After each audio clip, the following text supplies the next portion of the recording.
than it seemed to a lot of observers, both in the West and in Russia before the war. And that's a tremendous accomplishment, both for Ukraine, but also it helps to reset expectations in Russia and in the West. Janusz Bugajski is one of the most prolific authors in Washington. He has written 21 books on Europe, Russia, and transatlantic relations. His most recent book is A Failed State, A Guide to Russia's Rupture in 2022. He's a senior fellow at the Jamestown Foundation and host of television shows broadcast in the Balkans. Janusz, over to you.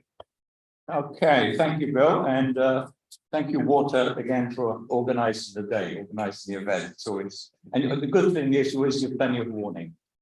So when we're in town, thank you all for coming, and do eat on. I hope I don't give you indigestion, but so again, thanks. This is an interesting session on Moscow's memory wars and how to win them. Let me paraphrase that title somewhat. Russia's justification for absorbing, dominating, or destroying its neighbors, particularly Ukraine, and how to defeat Moscow in the informational and intellectual spheres. So I will address three main points. First point, what are Russia's memory wars? Why does Moscow conduct them?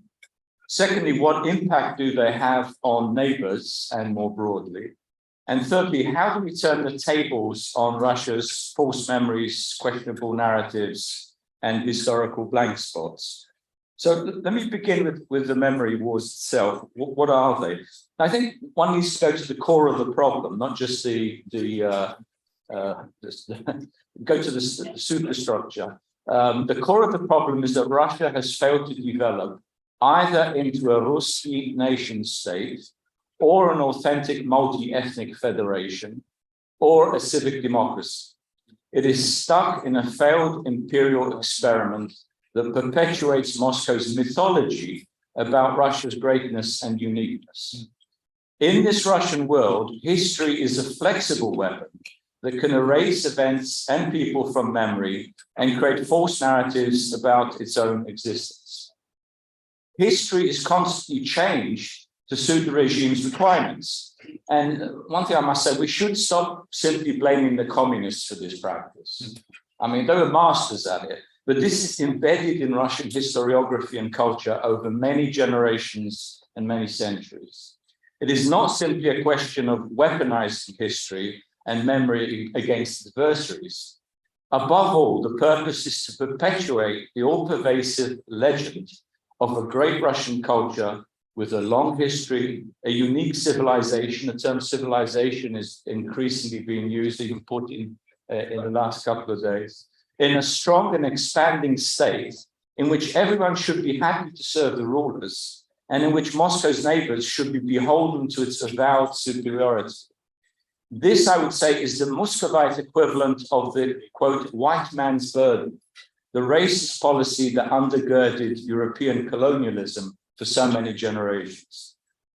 Since the beginning of its expansion in the 15th century, Muscovy has been an imperial state in search of an identity and a legitimate history.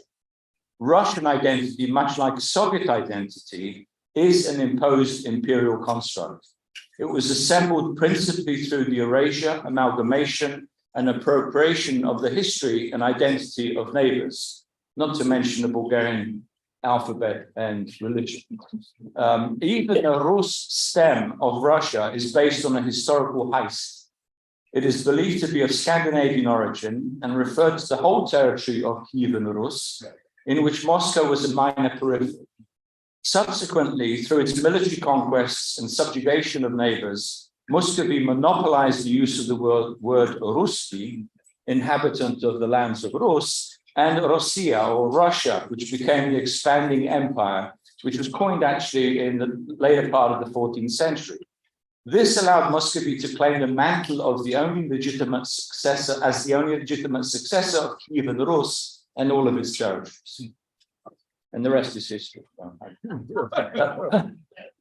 Moscow routinely ignores the history and longevity of any nation before their annexation by the Russian Empire.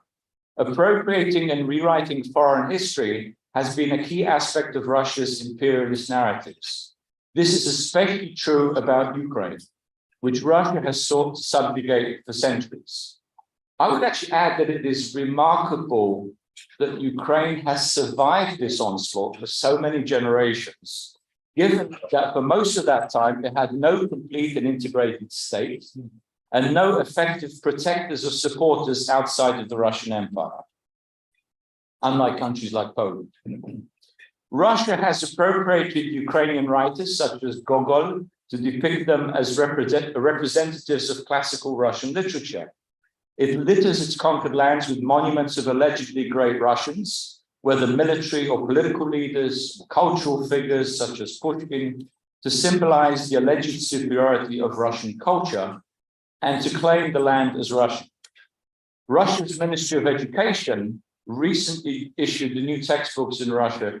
New history textbooks virtually eliminate any references to Ukraine and justify Russia's current war as the elimination of a, quote, neo-Nazi Western puppet state. Russia's expansionist policies consider anyone who has any link with the Russian Empire or the Soviet Union to be Russian. Indeed, the Ruski Mir concept promulgated by the current regime explicitly claims anyone born in any iteration of Russia or speaking Russian as part of this Russian world from which there is no escape. And from cradle to grave, state propaganda inculcates the notion of superiority over other states and nations. One has only to listen to interviews, I hope you are listening to what Russians in the street are saying, to interviews, especially with older Russians, about what they think of Ukraine. In my own Polish family, who were deported to Siberia at the beginning of World War II, in order to have their identity eradicated, it didn't work. But we used to call the Moskale barefoot imperialists. In other words, people who are much poorer than the people they conquer, but are convinced that they are bringing the benefits of high civilization. Russia is unique, I would say, in exhibiting a combination of superiority and inferiority complexes. The more its political and religious leaders and propagandists assert that they represent a higher civilization, the more anxiety they demonstrate that their colonial expropriations will be revealed and reversed. The manic charges and genocidal threats that we hear from Russian officials, including the pragmatist Medvedev, and their television mannequins, as Ukraine liberates its lands, reveals the fear of historical facts overcoming historical myths. My second point I want to look at is what impact do memory wars have on neighbors, particularly Ukraine, and more globally? As I've mentioned, claims of Russia's greatness and its unique civilization serve to justify Moscow's policies of imperial assimilation, cultural eradication, and forced Russification, mass deportations, elite imprisonment, and collective murders. In essence, Russian racism claims that it must either educate and Russify the inferior cultures with no real history or exterminate them if they resist. Russia supposedly brings civilization to its neighbors and conquered peoples. And over the generations, this has had an impact where some of the most ardent Russian imperialists were not or are not actually ethnic Russians, but assimilated non-Russians seeking to prove their loyalty to the state. We see this today very clearly with officials like Defense Minister Sergei Shoigu, Foreign Minister Sergei Lavrov, and of course the head of Moscow's propaganda RT, Margarita Simonian. These are not Russians.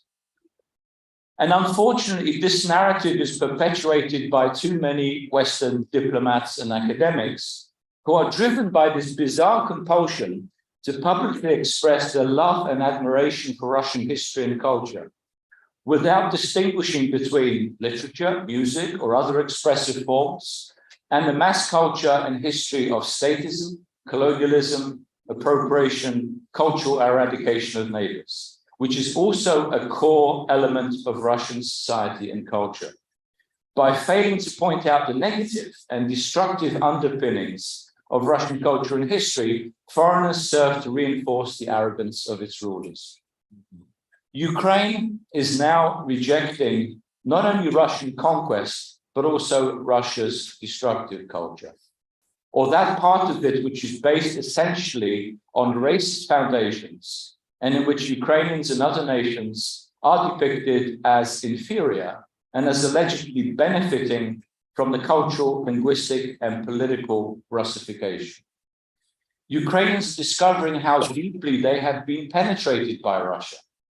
It is not simply a question of de-Russifying institutions, but confronting a broad array of colonial impositions, many of which have been accepted over the generations as normal and immovable. Language, vocabulary, education, literature, monuments, place names, museums, libraries, art, music, and all other cultural markers are in the process of transformation and rediscovery. I witnessed this myself when I was in Kiev earlier this summer.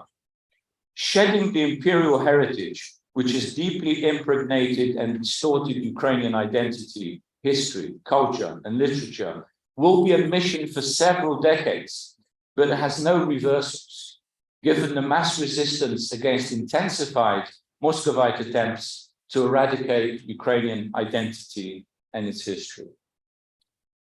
My last point is on what do we do about it? How do we turn the tables on Russia's false memories and historical distortions? First of all, of course, it's important to know what they're up to, that it's not simply disinformation, it's not simply memory wars, it goes much deeper than that. This is identity questions. This is who you are and who others are. This is the core of human existence. So let me answer it in two ways. Two brief answers to how to turn the tables on Russia is what I would say the Ukrainian lesson first, and secondly, the importance of Russia's coming rupture, which is the subject of my recent book. So first of all, Western and Eastern democracy, and I say Eastern democracies as well, because we keep talking about the West. I was in Japan a couple of months ago for a forum of free nations of post-Russia, and Japan is an Eastern democracy. There are many Eastern democracies. South Korea, Taiwan, Australia. These are Pacific democracies. So Western and Eastern democracies have the capabilities to broadcast and disseminate historical facts and counter the false Kremlin and Muscovite narratives. Ukrainians' resistance can be emulated by other subject nations, where the Chechens, Circassians, Tatars, Bashkirs, Buryats, and numerous others, to rediscover and disseminate the authentic history of their people, so that Muscovite memories are no longer their realities. Over the past year, I have interacted with representatives from several nations trapped in the Russian Empire. Many of these reps are now in exile, they've been forced into exile, or they're studying in exile, but they're rediscovering their identity and their history. Then they're in touch with their home regions, their home republics, and they talk about growing national awareness of their colonized history and identity. Unfortunately, a lot of what we hear is the Muscovite narrative that everybody's happy living in Russia. Even these parade of nationalities were happy to be Russian. Time for journalists to go to all the places where Russia claims it has fully assimilated the inhabitants.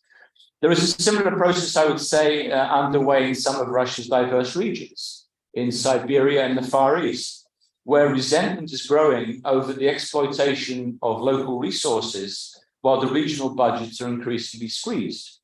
Not to mention that much of the casualties, much of the cannon fodder in the war in Donbass has been from either the non-Russians or the poorest Russians, and the poorest Russians often from these regions. In sum, I would say, if we are serious about democracy building, the core of any democracy is a nation. And without national identity and national sovereignty, there is no democracy. You have an imperial imposition. And this leads me directly to my second point. Russia itself needs deep structural transformation into several new nation states, independent regions, and smaller multinational federations. Russian citizens themselves will also need some historical and identity therapy to tackle the most egregious imperial, colonial, and racist prejudices. This will be a long intergenerational process, but can be helped by giving them a stake in new institutions and in countries that look away from Moscow, rather than simply mired in military defeat, intensifying repression, and economic decline. This is why I would say the message from Washington and European capitals to Russia's citizens during the current war and in the process of state rupture needs to be positive, with clear backing for pluralism, democracy, federalism, civil rights, and the autonomy of republics and regions. The population will also need information that Moscow most intensely suppresses. In other words, the advantages of independence and the cultivation of peaceful and productive relations with your neighbors, not isolation. This can help embolden citizens by demonstrating they are not isolated from the prosperous Western and Eastern democracies. Supporting Republican and regional self-determination, independence, and statehood, when it is wanted, will provide hope to citizens in the midst of uncertainty, chaos, and conflict. In conclusion, let me say that the identity of Russia as an imperial and colonial construct needs to be much more widely known at a global level, stressing both its past and its continuity to this day. It is time for Western officials and diplomats, including the Pope, to stop the cringeworthy genuflections to the alleged great Russian culture and its avowedly great history, but to speak truth to lies. And above all, I would say, the notion that Russia is somehow invincible. And this is an essential part of Moscow's imperial ideology. This needs to be finally retired. And we can all thank Ukrainians for hastening that process. We should not fear Russia's rupture, but look at all the benefits. Moreover, we will not be directing the process of rupture ourselves, but we will still have a major say in managing it, as it will affect numerous allies, partners, and regions, and it will herald a new era in global security. Lastly, I would say every empire rises and falls, and Russia is no exception. Every major colonial power is eventually decolonized, and Russia is no exception. These messages must be spread not only to Russia's citizens, but throughout the global north, south, east, and west. I'll stop there. Thanks. That was terrific for us. That was terrific. We have until 1:45 for questions and discussion. So, yes.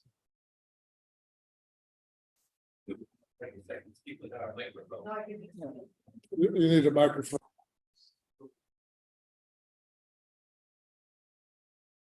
Courtney, Dr. Bugajski. I see a lot of familiar faces around here. My name is Janusz. I'm part of a veterans organization here, but I'm also a retired dentist. There is a reason I mentioned that.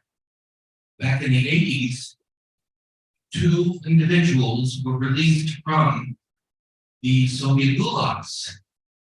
Her last name was Karber. He was Czechoslovak. She was Nina Strokata Karber. They became patients of mine, so I became quite comfortable talking with them. In the mid-80s or so, there was a hint of prospective independence in Ukraine. And I asked Nina one day, is it possible that Ukraine could ever gain its independence? She says 4 words, not without great bloodshed. And this goes to confirm what Dr. Bugajski was just talking about, imperial colonial construct. We went through 31 years of sine curve in Ukraine. We had Yushchenko's election, the Orange Revolution. We had Yanukovych was a real low. And then the invasion of Donbass, Crimea. And now the war. great bloodshed postponed.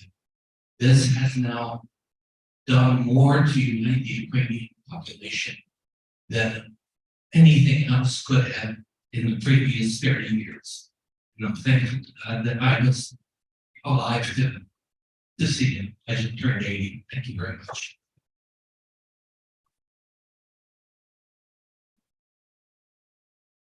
Still be my dentist if you want. Further questions? Yes, there's. Comments? I think there's. Yeah, yes. One other question, Dr. Hope, I don't know your name, is it Bugajski?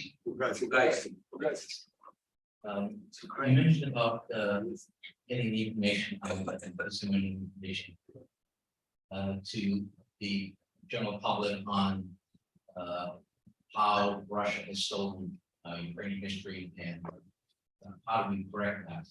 That's great from a scholastic level when you're talking to various counterparts, but how do we get that out to the individual person on the streets or in these various countries? Specifically those individuals that tend to be use calls, whether they're in the religious sector or in the civilian sector. How do we, educate those people what the true history is of Ukraine and what the stolen history is by Russia? Yeah, a very good question. The point I raised, it's something that I think we can develop. There are a lot of Russians, not just from Moscow and St. Petersburg, who are part of the so-called liberal democratic opposition. There are a lot of Russian citizens from other parts of the country, from different republics and regions, who are beginning to organize and they're very small at the moment, they're beginning to put together little movements, organizations, Buryats and Free Chechens. There's even a Tatar government in exile. These people do have contacts at home. I would say utilize, help them, those contacts. They're perfectly willing to transmit messages, talk to their people at home. There are radio stations, some of them run, Radio Free Buryatia, for instance. There are ways of getting at people within the Russian Empire. We're fooled by this idea that Russia's completely enclosed and it dominates the information space and nothing gets through to the local people. And then the counter side of that everybody's for Moscow anyway. That's when they let some of the journalists in to talk to those sort of people. So there are ways of getting at the local population, the person in the street, if you like, the people in the villages, the people in the small towns. And that will seep through. But the more Russia loses the war, which I think they will, the more the economy sinks, which I think it will, the more prospects there are for information to get through to people on the ground.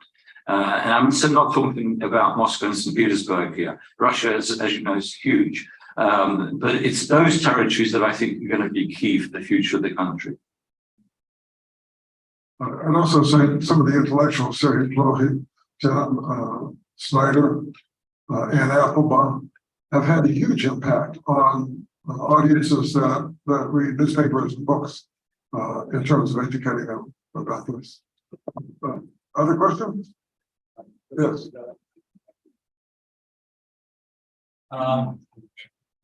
The references you made are behind my comment and request maybe for a comment back from you. One was your mention of your family's deportation, a Polish family's deportation, and the other was your brief mention of the Pope. I was struck, as I think many people you were when a month ago, the Pope addressed Russian Roman Catholic youth and asked them to celebrate Russian culture, Russian history, etc.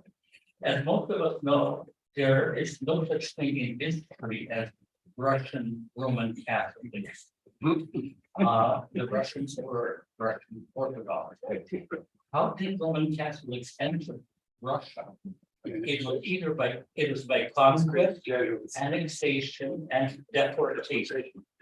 What the Pope, in fact, was asking for these descendants of the victims of these processes to celebrate the victimization of their ancestors and the sufferings that they underwent including their suffering as Catholics, because they did not have a choice of an easy time as Catholics.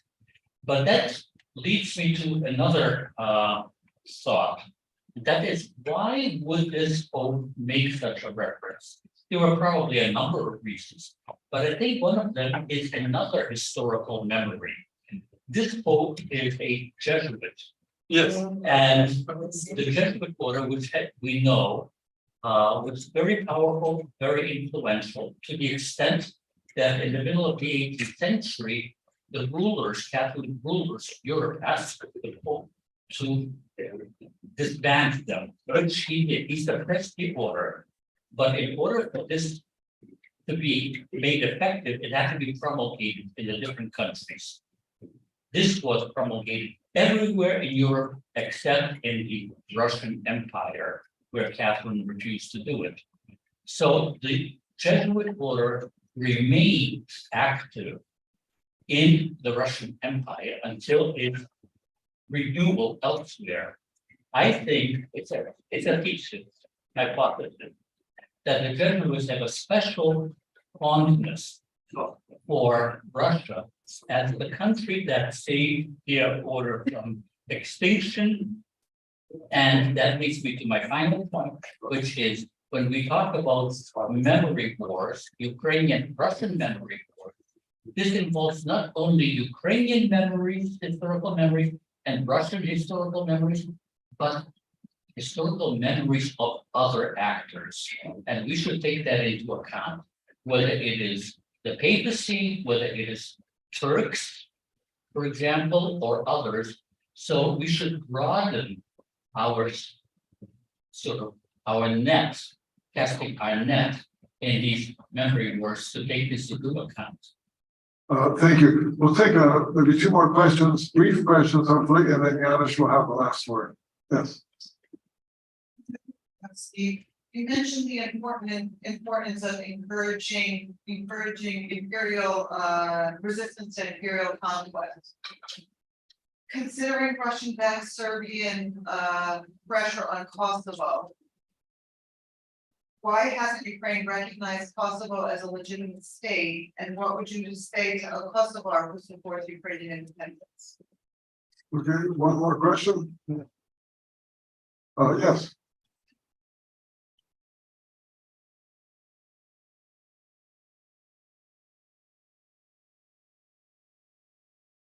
Thank you very much.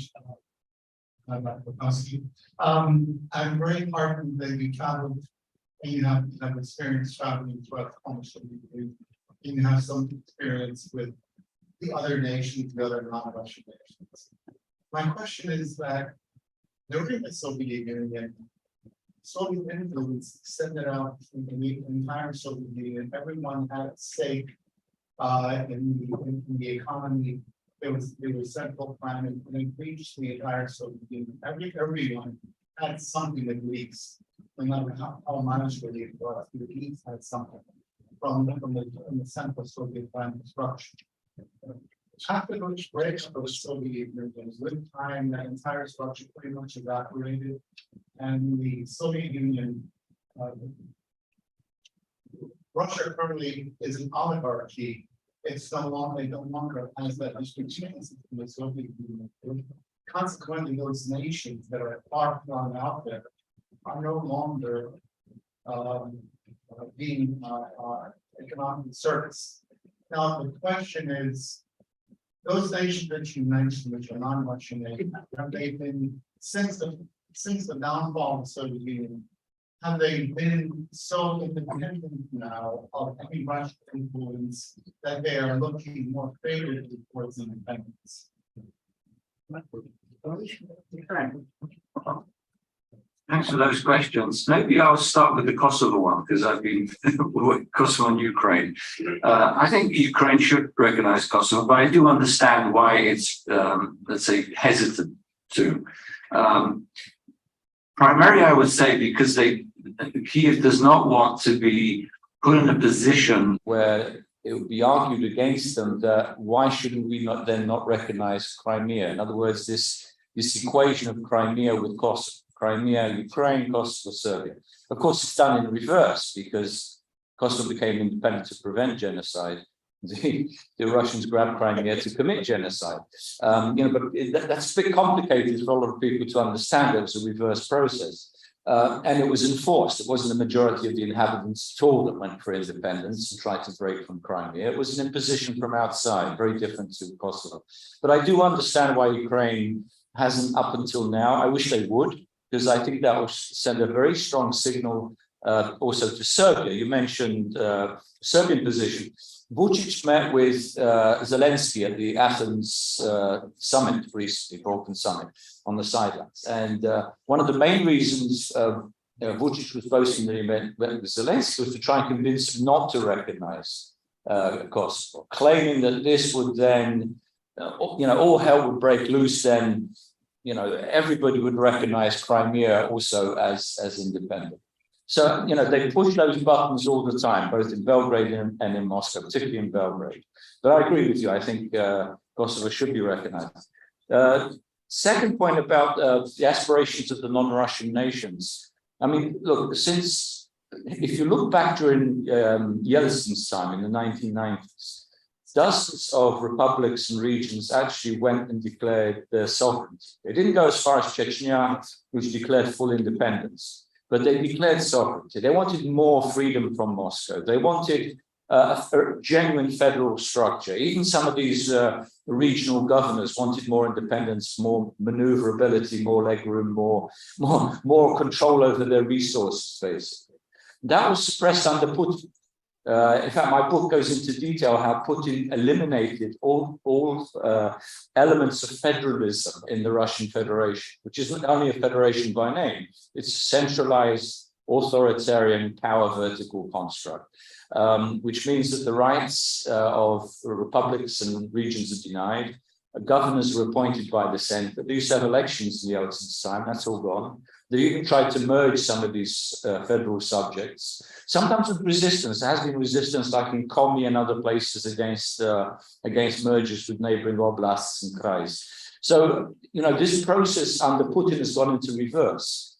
And I think at some point, this is going to start to crack under economic stress, under war losses, under international isolation, and what Lenin would call, I suppose, the subjective factor. In other words, we've got to help the people that want to move away from Moscow, that want self-determination, that want independence, whether in republics, but also in some of the regions, rich regions in Western Siberia, the far north and the far east. And last, I think he's going to go. Last comment on Catholicism in Ukraine, actually, and deportation. My family were Poles, but they lived with Ukrainians in a little village called Tomachiv, where I visited, Tomaszów in Polish, where I visited recently when I was in Ukraine. And they took me all around the old village and told me about all the people that were deported. It was all the Poles, all the so-called Ukrainian kulaks, in other words, the better off peasants, and which I didn't know, Ukrainian uniates, the Catholics. They were deported, whereas Orthodox tended to, particularly poor Orthodox, tended to be left. So it wasn't just Poles that were deported, it was Polish citizens, which included Ukrainian Catholics and so-called Ukrainian kulaks. They were all deported to Siberia in the far north. And some of them came back. I asked how many came back. They said that only a few, but a few did come back to our village after the collapse of the Soviet Union, after Ukraine became independent. So that's and my folks were not Jesuits. Janusz, thank you very much. This has been eloquent. Thank you. Thank you.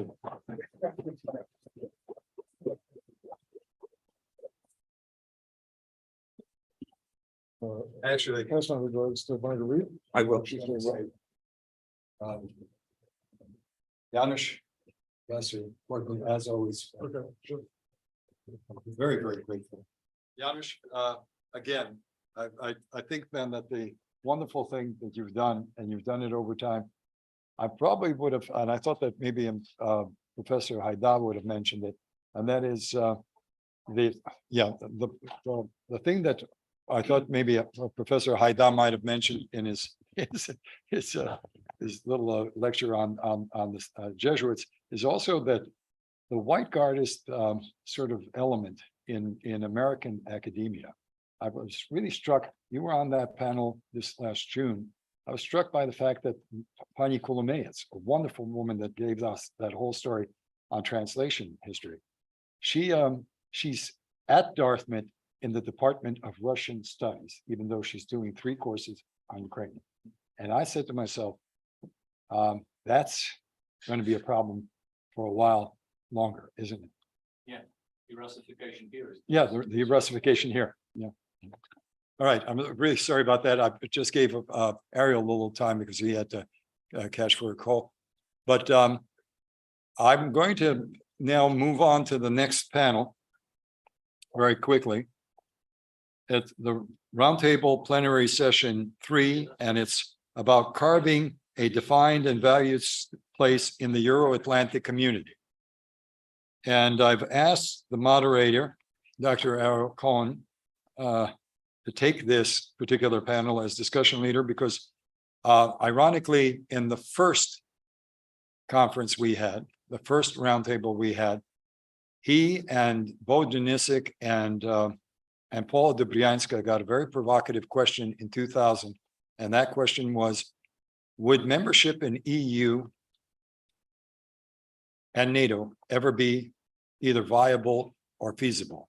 And ironically, I remember Ariel's answer was, well, Poland's in, historically Poland's in, Turkey is in, Russia may be out, but 2 out of 3 wins it, so Ukraine will be in. And so I thought that this issue, it's been with us for 25 years. The big question is, where do we go with Ukraine as a possible member of the Euro-Atlantic community? And so, Ariel, this is going to be all yours. And I'm delighted to hear that aside, I think we've got General Clark online, but we actually have had, the rest of the panel has showed up, Dr. Steve Blank, Dr. Karber, and Pavlo Zhovnirenko, Senior Advisor to the Donald, which hasn't been written here and stuff as well. This panel, as the previous panels, is filled with all the experts on this particular issue. In fact, every panel has been filled with the best folks out of DC on these issues. So, Ariel, it's all yours. Thank you so much. Everybody can hear me? Yes. The mic is on? Oh. Yep. Thank you so much. I'm humbled by the stars and by the gravitas of the panel. My very good friend Steve Blank is here. General Clark, with whom I had long conversations in the middle of the night in one of Central Asian airports. And then Phillip Karber, who provided some of the most incisive, detailed, in-depth analyses of the earlier stages of Russia-Ukraine war, even before the great invasion of 22. And I was fascinated by those. And last but not least, Pavlo Zhovnirenko, a distinguished Ukrainian analyst currently serving as chairman of Center for Strategic Studies and advisor to Secretary of National Security and Defense Council of Ukraine. I think that before we proceed, if I may, let's have a moment of silence for the 49 souls that were murdered by the Russians today in Kharkiv Oblast. And I have a particularly close connection to Kharkiv because my babusa lived there and I visited many times as a small child.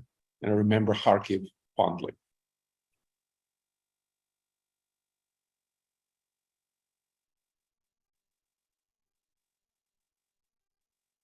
Thank you very much. The connection between Ukraine and the EU and Ukraine and NATO and the development of the ties in the current geostrategic environment, I think it's a tremendous test, for both sides, for Ukraine and for NATO and the EU, for the West. Why? Because the security and the survival of the West is tested today in the battlefields of Ukraine. And the outcome of that test, the outcome of that struggle, that, as colleagues pointed out, is not just military and not just in the battlefield on the ground, but it's in the air, it's information, it's in the sea, it's economic. The outcome is nothing less than whether or not Russia and China, because these are de facto allies, as Steve pointed out for years, Russia and China are testing the global balance of power. As I pointed out in my article in January of 22, where I said the probability of Russian invasion of Ukraine is very high, it's not about Ukraine. And Putin today in the Valdai, the 20th anniversary of Valdai, said it's not about Ukraine. So what it is about? It is about kicking the US out of Europe and defanging NATO.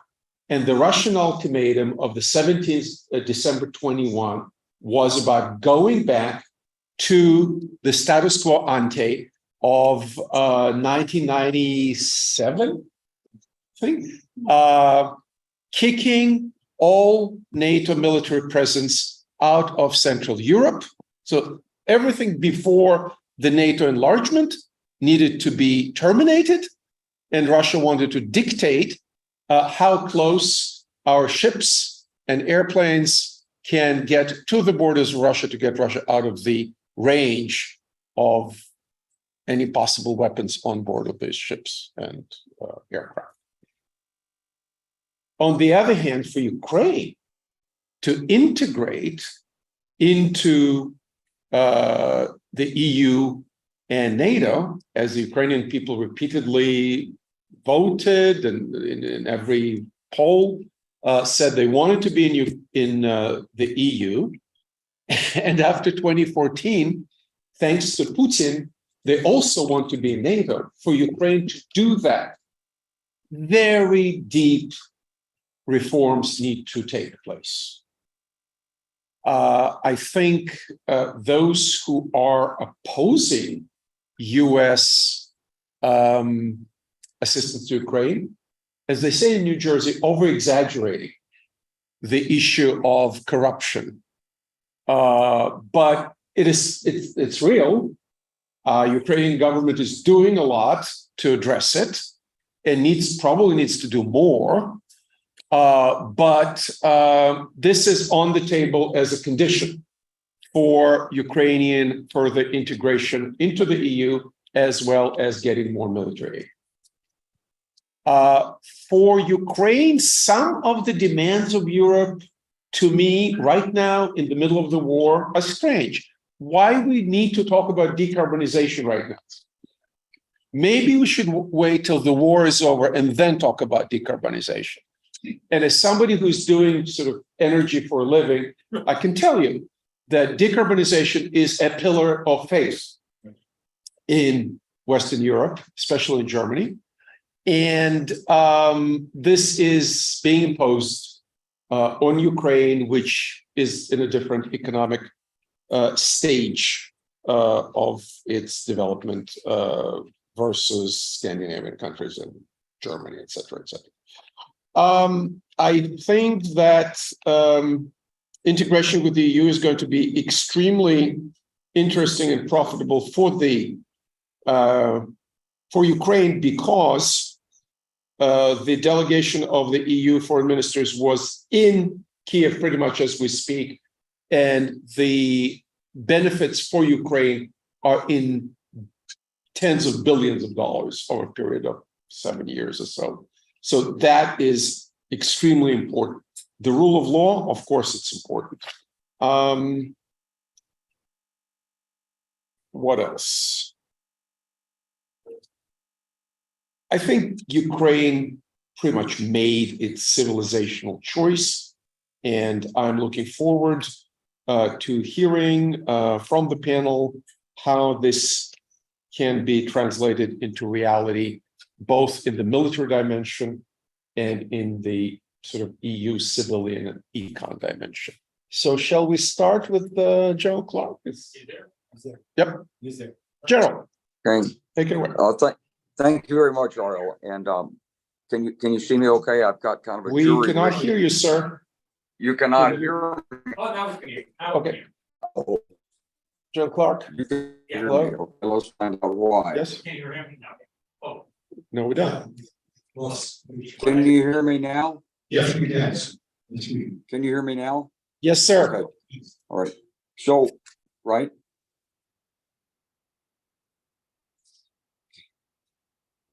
Okay, I'm frozen on your. Okay, can I just speak and we won't worry about the image? Yep. We know I've how got a you. little problem out here with the computer in this place I'm broadcasting from. Look, Ukraine must be a member of the EU and NATO. The recent friction with Poland concerning the shipment of grain through Poland is an example of many points of friction that are bound to occur between nations. And these points of friction will be greater and be less resolvable if Ukraine is not a member of the EU. Now, this one may have been resolved, or at least it's on the way to resolution. You can't have an Israeli solution for Ukraine. You can't make Ukraine strong enough in its neighborhood with security guarantees. We've already had security, let's say, agreements that weren't fulfilled. When the United States Congress can't determine whether to vote on Ukraine, can you imagine trying to get it to fulfill a security commitment in a moment of crisis? It won't be credible. It's not that we wouldn't do it, it's that it might not be credible. So it's not enough to have a NATO-Ukraine council. It's not enough to have security agreements. Well, could Ukraine develop its own defenses the same way Israel has? Well, first of all, Israel has its own defenses, but has been backed assiduously, repeatedly, and forcefully by the United States. Most recently in 1973, when the United States went to DEFCON 3 as a result of the Soviet intent to invade Egypt and block with its own forces. And we stopped that. And that going to DEFCON 3, asserting our strategic nuclear force, was, in the minds of many who participated in later diplomacy, the absolute critical element of moving forward toward a peace agreement, even under the Carter administration. So Ukraine's value to NATO is clear. Got the largest, most experienced army. It fights. It provides depth on the battlefield. It's very adaptable. It's moving forward from the NATO training to do things on its own. Okay, so Ariel, let me come to the problem. In the summer of 2021, President Biden met with President Putin, and in November of 21, as the preparations for the invasion advanced, CIA Director Burns met with Putin. We don't know what out of those meetings. The one thing we do know from a Newsweek article written by Bill Arkin is that there was some kind of an agreement. And it in some way was intended to limit the ability of Ukraine to strike back in the event of an invasion on Russia. And in return, NATO would not be affected. Was it an actual agreement? Were there red lines? Was something else said? Is this why the Biden administration can't provide timely military assistance? We don't know any of that. And one of the things that we thought we learned in the diplomacy of the 20th century was that secret agreements are dangerous. I went back and looked at Munich. Neville Chamberlain's gotten a bum rap from Munich. You know, the war was already underway. the German insurrection in Sudetenland was funded. Chamberlain went in, Poland was mobilizing, Hungary was mobilizing, Czechoslovakia was about to be carved up. Chamberlain thought he put a stop to it with an agreement. Churchill said Chamberlain had a choice between peace and war. He chose peace, he got war. We don't know what's actually been said. We don't know what the real boundaries are on this, but what we do know is that Putin is relentless. We know what his objective is. Putin claims to be at war with NATO and the West. It's not just for internal propaganda purposes. So we have to be very concerned about the implications of what's going on behind the scenes when we're advocating. And what we need is some clarity on this. The ATACMs, the F-16s, the additional HIMARS, the M1A1 tanks should have been provided long ago. And they've been dribbled out in a slow way that's bleeding Ukraine's forces. So I think, how does Ukraine move forward? Ukraine moves forward by its determination to be in the EU. Its determination it must be in NATO. Its refusal to accept a status of an Israel in the region. And its determination that it will develop over time the capacities, whatever it needs, to successfully prosecute its defensive war against Russian aggression. I'd like to stop there. Thank you.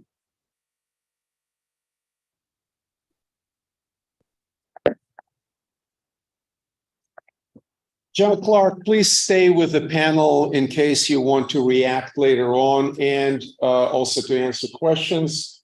Steve, please. Thank you, Ariel. Thank you, Walter. It's an honor to speak to this audience again and with such distinguished company as my co-panelists. Let me begin by framing two polarities of this argument that was recently stated in the press. In today's Financial Times, there's a statement that if the EU accepts Ukraine as a member, it stands to gain 186 billion pounds in subsidies of one sort or another over time. Tuesday, in the Russian press, they said the Western solidarity in the alliance is crumbling. Note that they referred to the Polish-Ukraine issue, Slovakia's elections, because Hungary is a lost cause. Anyway, presumably to other signs that they think are materializing in Europe. So we have those two poles over here. Furthermore, we have to understand the reality. General Clark was secure. Other people who have held the same position, General Breedlove, Admiral Stavridis, both of whom I know and spoken to about this at one point or another, agree.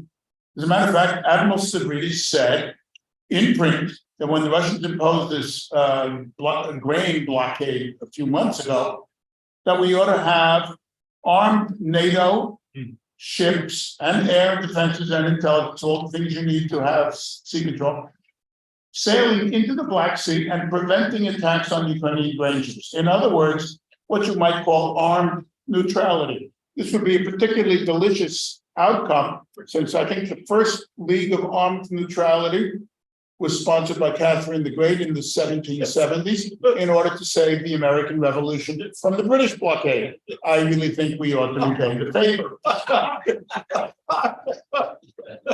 Now, hilarity aside, what's at stake here? Ambassador Jeffrey Feltzman, who was the Deputy Secretary General of the UN and held other senior posts, publicly stated in a paper for Brookings that the Russian invasion of Ukraine was a barrel bomb under all the principles of international order. There is no conceivable international order possible. And I challenge anyone to say that there is, if Russia is allowed to win. Period. What's more, there is no concept of European security that is compatible with the Russian Empire for the same reasons. And again, to invoke Catherine the Great, in order to defend my frontiers, I have to expand them. Now, that made sense in the 18th century. She was not alone by any means. That was a common thread. But Mr. Putin has stated that there's no end to the Russian border. Mhm. And under the concept that, we have to save Russian speakers, I would not be surprised to see Russian sailors and soldiers show up in my hometown, Brooklyn, New York. They might get a stiff reception though. Now, this means that Ukraine has one alternative. And if we're going to get into what Europe must do and what Ukraine must do and what the United States must do for Ukraine to be a secure partner in European security institutions, EU, OSCE, and particularly NATO, we have to understand that there is a precondition for all of this. It's called winning the war. That comes first. Just as FDR said that he's now Dr. Win the War and not Dr. New Deal, Zelensky has to be Dr. Win the War, and we have to help him. And of course, the circus that is taking place in this town does not help anybody. And it encourages examples like I cited in the Russian press. So for Ukraine to be a productive member of the Euro-Atlantic system, it has to win the war. What do we mean by that? Restore its full sovereignty, which includes the right to choose its own allies, free from hindrance. Second, it has territorial integrity as of 2013 must be restored. Third, it has to be included in European security alliance, because otherwise Russia will not stop. It's not a question of Putin, it's a question of Russia. Russian empire is bigger than Putin's personal rule, although he supports it. It is a necessary precondition for the kind of state that we have today in Russia, namely a patrimonial autocracy. I know my colleagues in the political science field call it authoritarian and so forth. Let's call it what it really is, a patrimonial autocracy, just like it was under the Tsars, under Stalin, under Brezhnev, and so on. And the only way autocracy in Russia works is if it's imperial. Ariel wrote a book on Russian imperialism. I've written God knows how many articles on the nationality question and on books on it, as well as on foreign and defense policy. Autocracy and empire are joined at the hip and constitute an ever-present threat to international security. Because Russia thinks that it not only has a right to do this in Europe, it claims a security guarantee for Central Asia and wants one in Afghanistan as well, as the Russian press has shown. And I have the article at home if anybody wants to see it. So this is not just a European problem, it's global. It's a global paranoia and sickness of the Russian Empire, without which it cannot survive, as Janusz has said, and as other panelists have said here and in earlier conferences of the sort. So, Ukraine has to win. What does it have to do to win? Well, apart from getting the weapons and the enormous amount of financial support it needs on a daily basis until it can reconstitute its own economic house, it has to continue the struggle against corruption. Now, we've heard, all this public opinion or misinformation about Ukraine being riddled with corruption. I have gotten to the point, because I know this, that it's true, and I've been talking with Ariel and others about it for 30 years. But I went to school in Chicago 50 years ago. And I remember a vignette from them where a reporter asked Mayor Daley, what do you have to say about the fact that there's corruption in South Vietnam? That shows you how old I am. Daley looked at this guy like, what truck did you fall off of, and said, there's corruption right here in Cook County. Where there's power, there's corruption. Just go down to the Hill. I don't have to give you names because they haven't been convicted, but you know who I'm talking about. The corruption on the Hill? I know, you're shocked. I'm shocked. I know. It's gambling. That also. The point is that Ukraine's struggle against corruption is real, is necessary, it must go on, but there's a certain amount of hypocrisy here. Because if you read the Financial Times and others, you see every day in Europe as well, trials of political figures or exposés of them for corruption. Nevertheless, it has to go on. Ukraine probably is going to have to conduct an election, even though Great Britain did in World War II. I mean, people said we did. Well, you know, we were 3,000 miles away from the theater. Great Britain didn't have that luxury, and they did not conduct an election until after VE Day. Interesting.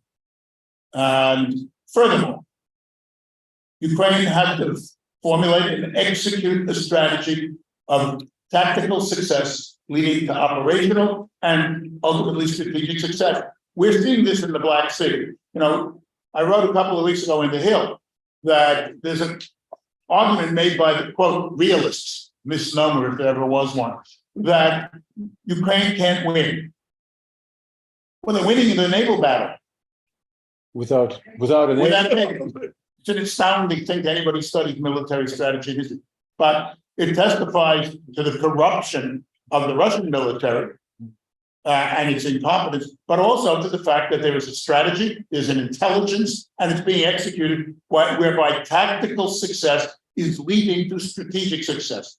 Now, on ground, on the land also, even though we and the West as a whole are almost out of equipment and subsidies, they are making progress. So Ukraine has to do all of these things I talked about. It probably has to conduct an election because its back is to the wall on that issue.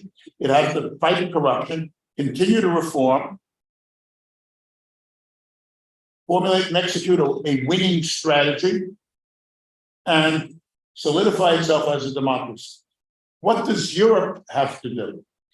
Europe also has to educate its population as to what's at stake here, has to conduct an information warfare, as, for example, Janusz talked about a few minutes earlier, against the disinformation that is rife all across Europe, and it has to develop its defense industry. It's shocking, after a year and a half, that Europe's defense industry still cannot get out of the gates, even though Europe is spending more money than we are helping Ukraine. There has to be a viable European defense industry, whether it's collective or individual, state by state. It has to take place, not just for Ukraine, but for itself. Because the Russians have made no bones about the fact that their objective will not stop at the border of Ukraine. And, you know, people in Poland, for example, understand this all too well. Why others in Europe don't is a subject of another debate. Also, Europe has to improve its economic health and intellectual understanding of global reality in order to continue supporting Ukraine and make the case to its populations that this is necessary.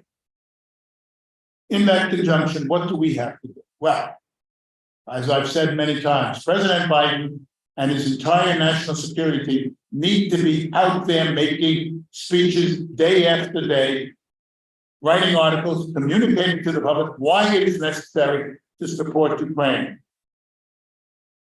It is their responsibility as much as it is mine or Ariel's or Janusz's or anybody else's to do so. And they have a bigger megaphone than we will ever have. So they have to do this. And we in this audience have to get out there and make that series of speeches, articles, and so forth as well. We have therefore to mobilize public opinion, expose the Russian lies, educate the public as to what's at stake here, what the history is.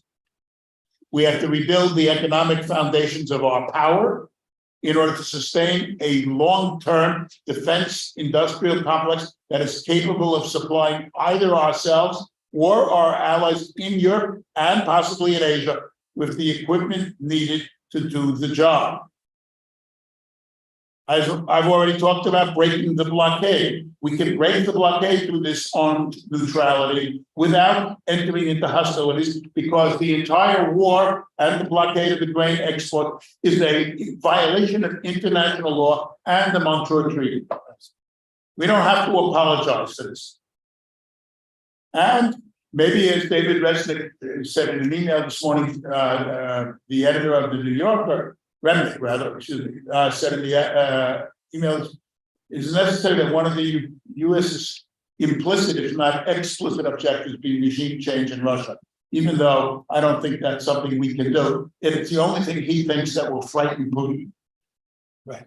And therefore, he needs to think it's coming. And we should get up there and say to Mr. Putin and all these other wannabes on TV who want to talk about nuclear war, that if they do launch a nuclear strike, whether it be tactical or so forth, that means the end of the Russian state. Period. I told my wife, for example, that we ought to respond the way Clint Eastwood did and say to these guys, are you tired of living or are you feeling well? Go ahead, make my day. And I don't normally use such crude analogies, but we're dealing with what's a mafia state and a bunch of gangsters, as we all know, and this needs to be exposed as well. Because victory will not be complete until there is regime change and empire and autocracy are severed as the nature of the Russian state. And furthermore, the perpetrators of these atrocities, like the one we just honored, are put in jail where they deserve to be. We have the opportunity, a once in a generation opportunity, to achieve goals in Europe that we have waged 2 wars for, plus a Cold War. And we are frittering away the opportunity by not acting decisively. History will not forgive us for this. And what's more, as I said, when they invaded Crimea in 2014, and Walter was there, we had a rally in Lafayette Park. Ukraine, if I may quote Lord Nelson in Trafalgar, Ukraine is saving Europe by its exertions. Ukraine is saving Ukraine by its exertion and Europe by its example, and it needs to be supported. Thank you.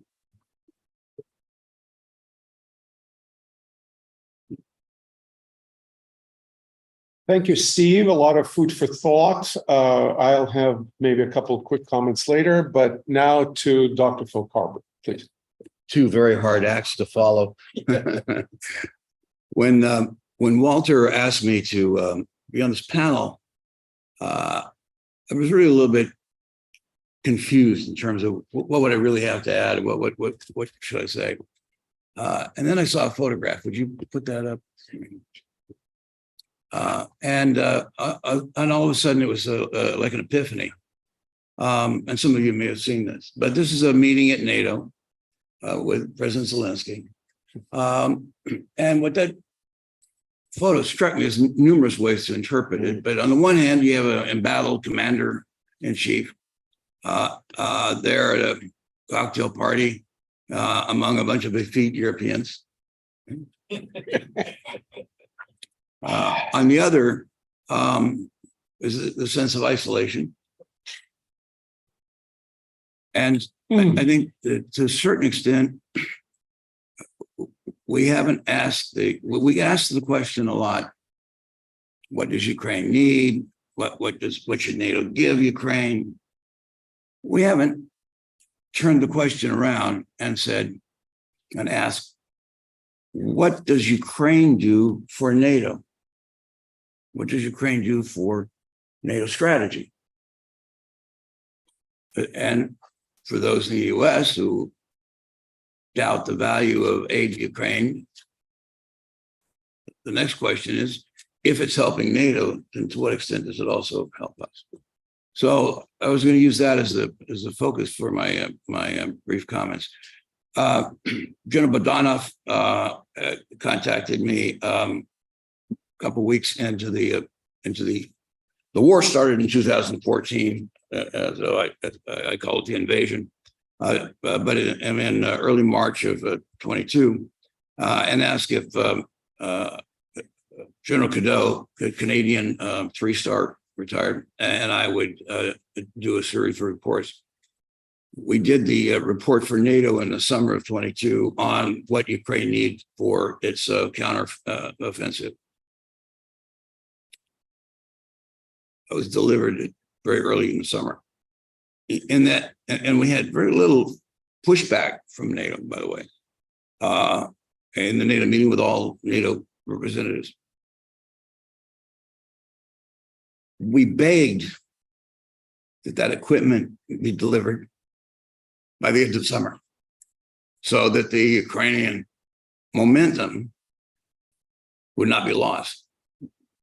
We use the word counteroffensive very loosely. And in reality, the Russians decided to withdraw from the Kiev, and the Ukrainians did a exploitation of that withdrawal. Likewise, Kherson, likewise, Kharkiv. Kharkiv was an excellent exploitation of that. But those weren't, they did not follow the classic example of a counteroffensive in that sense. But what we knew was coming was the need to be able to have the resources to do that. Most of what we identified in our extensive report ended up being delivered.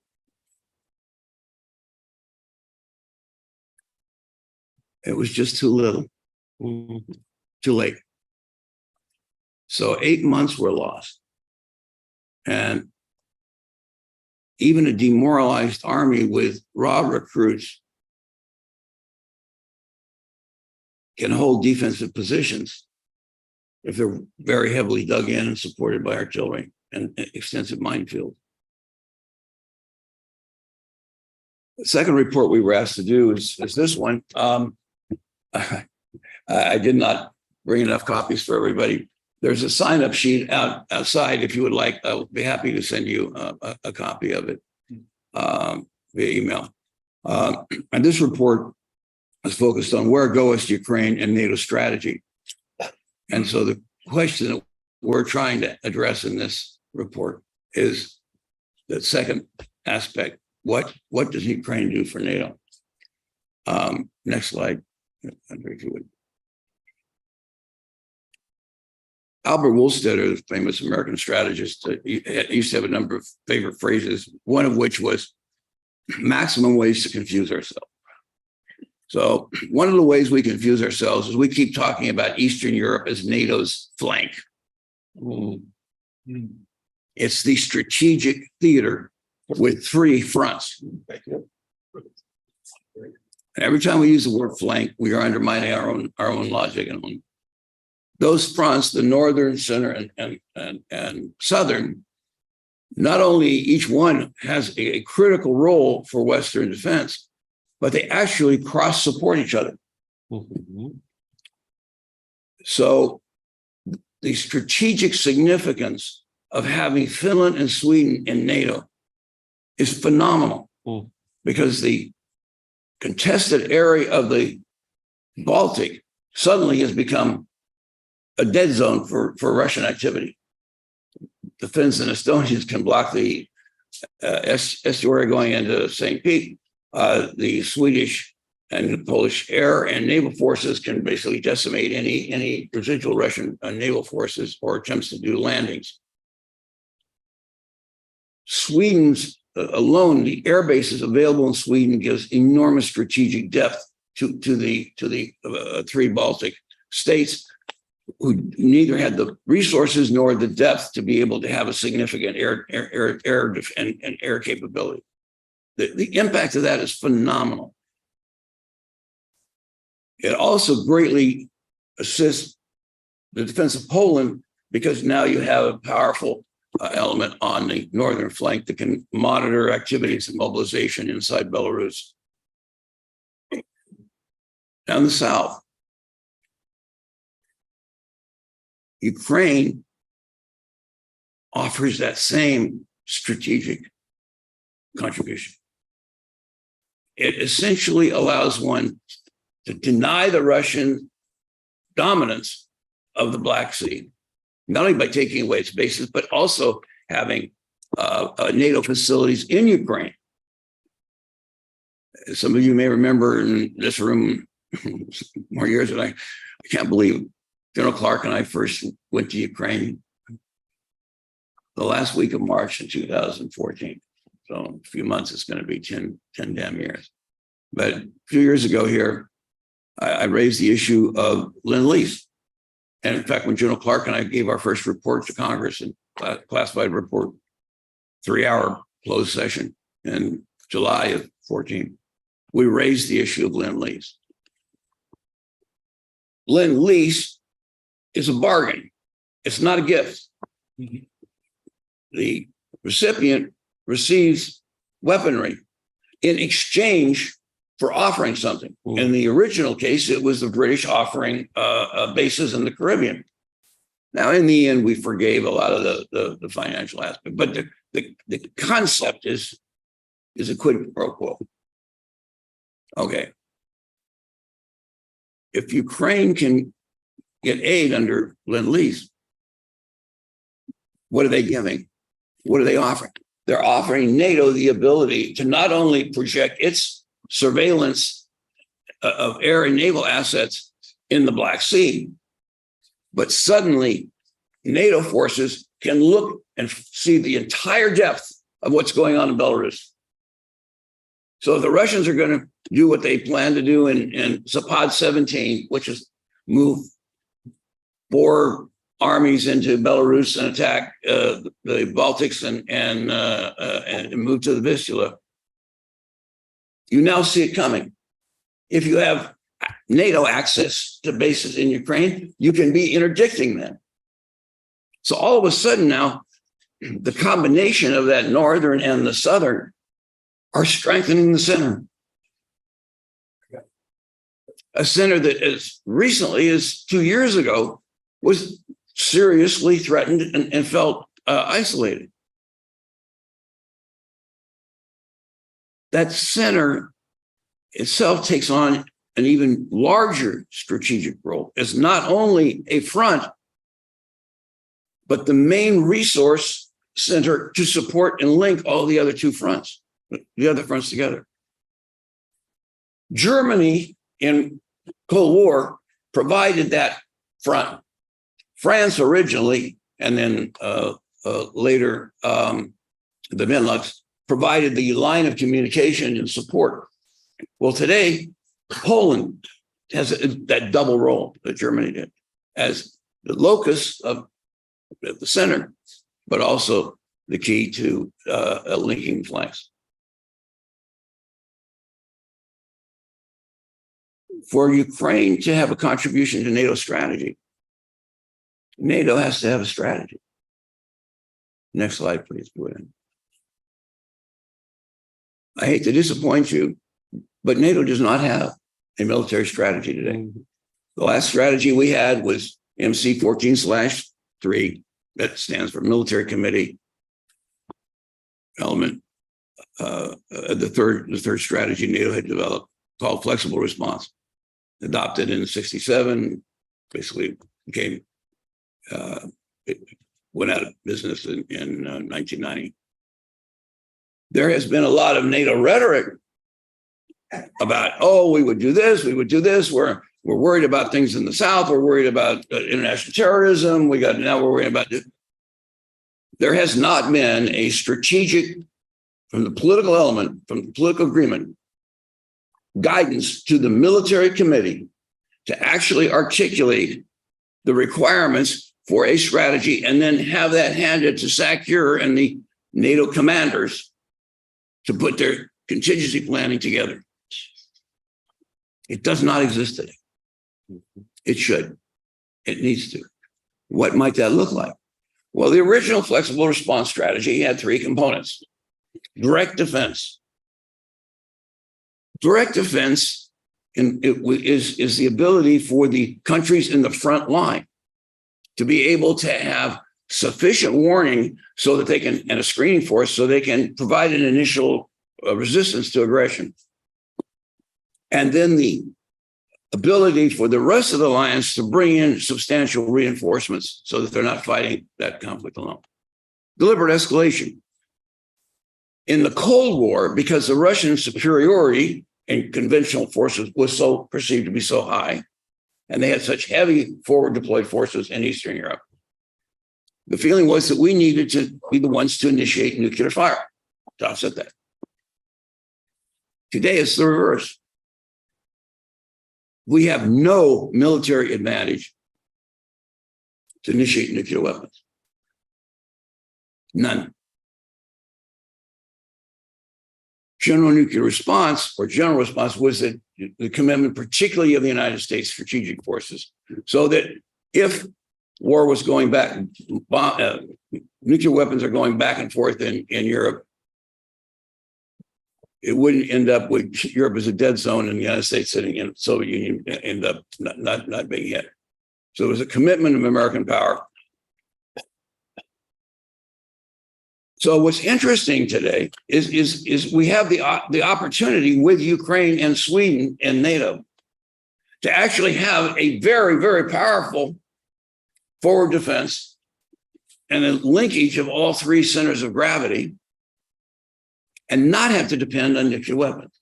Now, I notice there's a tendency among, so I have just a last couple comments. I notice there's a tendency among us to denigrate Russian threats of nuclear weapons. Goodbye. That's Putin calling you, Phil. I turned my phone off.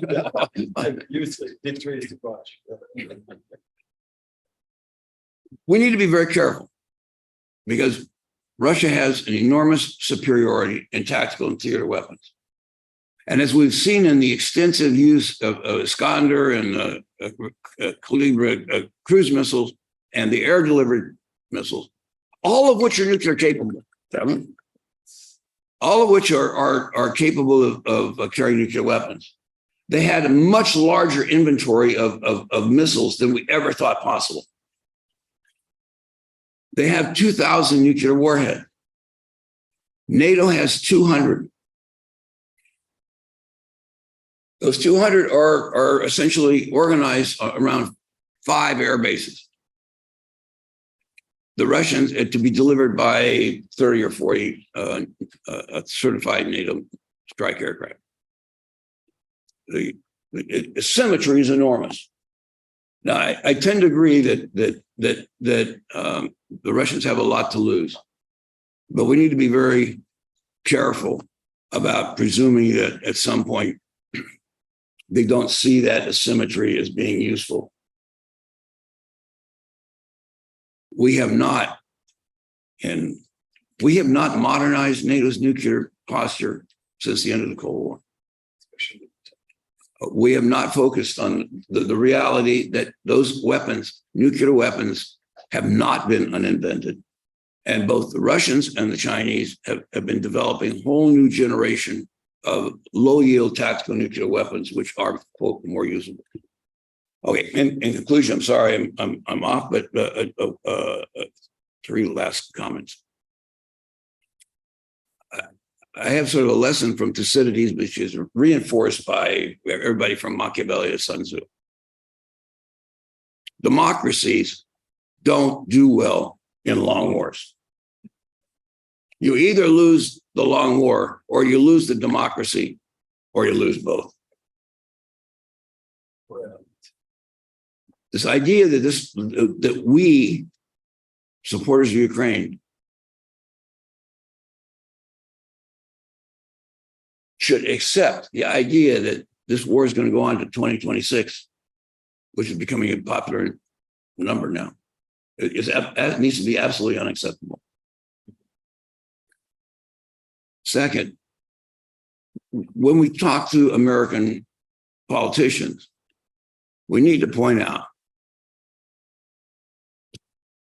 in 1914, war starts in Eastern Europe. We're neutral. We stayed out. We ended up being drug in, and we had a couple 100,000 casualties.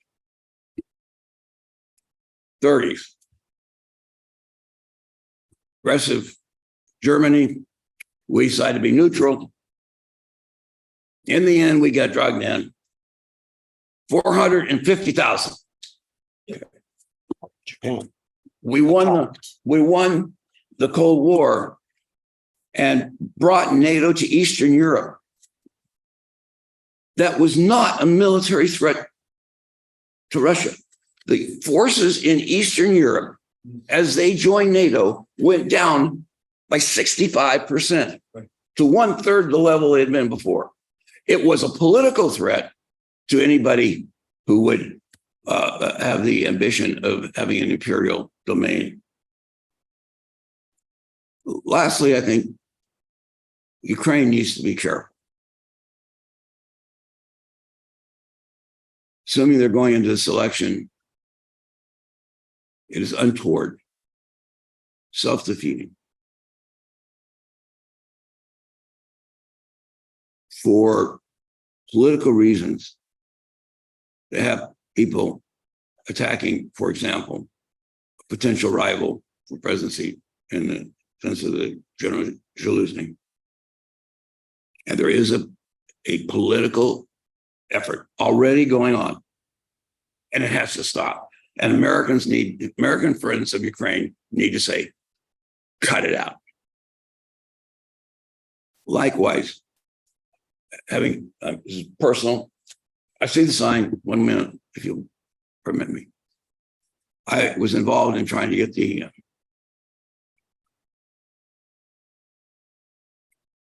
220 of the 350 Polish tanks that have been delivered to Ukraine and get them there in time for the Kherson counterattack. Poland has committed an enormous amount of military help and hosted 6-7 million refugees. What idiot would attack that benefactor over a damn grain deal? So, in conclusion, I think Ukraine has an enormous amount to offer NATO. I think the potential of that needs to be articulated. The potential of that and its impact for the US. Very few of the counter-Ukrainian guys would say, get out of NATO. So you say to them, if we're in NATO, then there's a danger of us being drawn in. Every Ukrainian kid on that front today is one less American kid that has to be stationed in Europe. And that message needs to be made. Thank you. Bye.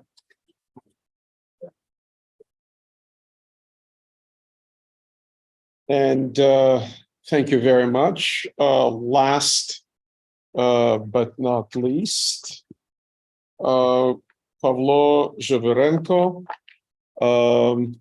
Can you try and wrap it up? And then I would ask General Clark if General, are you still with us? Yes, he is. He's listening. Great. Yeah. So I'll ask sort of the panel to comment on each other's points and then open for Q&A. Pavlo, please. Thank you. Ukrainians are certainly grateful to the democratic countries for their incredible support and comprehensive help. However, a little attention is paid to the fact that Ukraine is not only a recipient of financial and military aid. I would like to focus on what Ukraine has already given to the West, what it's already helping it with, and what it can help with. First, as a result of effective resistance to Russian aggression, Ukraine stopped the horde and took the blow. According to their conviction, the Russians are indeed fighting against the West, but so far exclusively mentally, because they are deprived of the possibility of frontal physical contact with it as long as Ukraine stands. Two, Ukraine, with its resistance to Russian aggression, proved not in words, but on the battlefield that it defends fundamental European values: freedom, justice, rule of law. Three, the failure of Russian blitzkrieg made it possible for the Western countries to take decisions that ensure the resuscitation of their defense capabilities, loading and a significant increase in the production capacity of weapons, military equipment, energy equipment, which ensured an increase in the level of employment and security. 4. The Russian-Ukrainian war, more than ever in recent history, united the countries of Euro-Atlantic area, restored the unity and capacity of NATO, proved despite the crisis of 2016 to 2019 its viability in perspective. 5. The West has stopped engaging in military and technological assistance to Russia, which is dangerous for itself, in particular supplying it with even the latest weapons. For example, in 2015, France terminated the contract for the supply of Mistral helicopter carriers to Moscow. 6. Ukraine's intransigence and Russia's aggressiveness led to positive changes in public opinion in the West, which allowed governments to begin cleaning the information space from excessive Russia influence, closing RT and other media resources. The Russian embassy from spies with diplomatic passports. A simple and unmistakable criterion for the evaluation of politicians and parties by voters has been determined. Eurosceptics and enemies of European unity are, as a rule, those of them who are supported by Moscow. Therefore, in number of countries, France, Italy, the Czech Republic, Montenegro, Moldova, Latvia, Austria, etc., during the election campaigns, the threat of their coming to power was eliminated.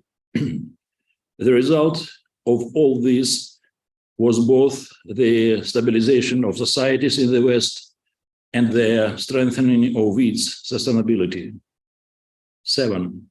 The policy of Russia and China since the beginning of the large-scale invasion of Ukraine proved the closeness of their anti-Western aspirations, the falsity of the course of some Western politicians to cooperate with Russia against China. 8. Ukraine's resistance to Russian energy blackmail, its transition to other gas and oil suppliers contributed to the diversification of Europe's energy supply sources, its removal from the gas and oil needles of the Russian Federation. 9. Russia's actions caused the decision to reorient Western consumers of Russian strategic products to other suppliers for security purposes. Example, in the spring of 2022, the American Boeing Corporation refused to use Russian titanium. Other leading aviation concerns of the planet, Airbus, Rolls-Royce, and Safran aircraft engines are also on this path. 10. The Russian-Ukrainian war allowed the West to conduct a comparative testing of their weapons and tactics with the Russian ones.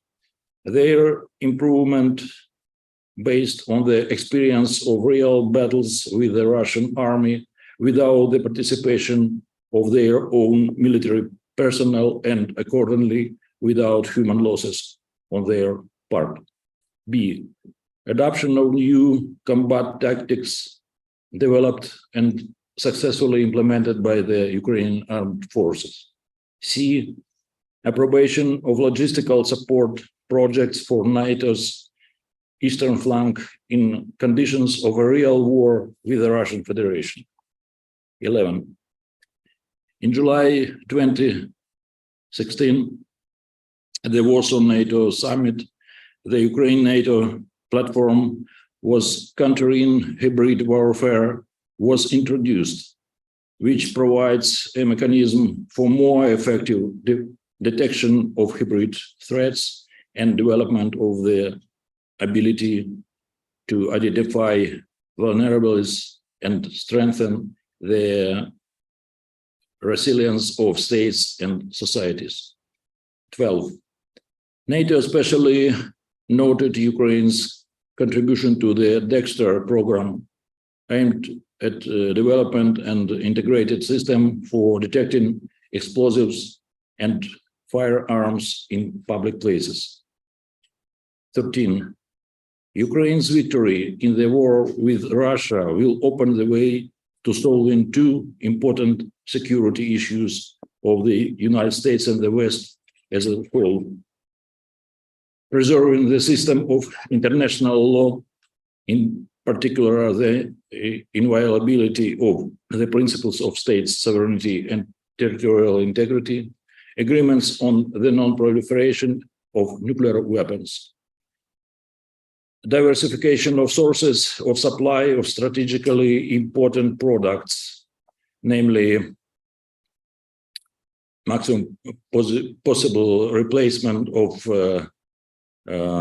unfriendly countries, suppliers of such products, Russia and China, with a partner, Ukraine. There are good reasons for this, as Ukraine currently ranks 4th place in the world in terms of the total value of natural resources.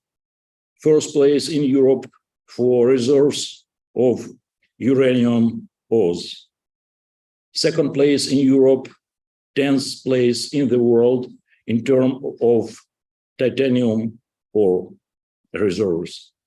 2nd place in the world in terms of explored reserves of manganese ore. What Ukraine is already helping West with, and what it can help with 14th and last. For a truly final solution to the Russian imperial question, the project of coordinated and controlled defragmentation of Russia, which we, the Center for Strategic Studies, and our Ukrainian non-governmental partners have been supporting since April 2022, is extremely important for the West. And I would like to explain this topic in more detail. It is obvious that Western help for Ukraine is thwarted by two major constraints: the fear of the Kremlin using nuclear weapons and the fear of the disintegration of Russian Federation. The fear of disintegration comes from concerns about the fate of Russia's nuclear potential, the possible rise to power in newly formed states of Islamists and other radical forces, and about ethnic and territorial conflicts between newly established states.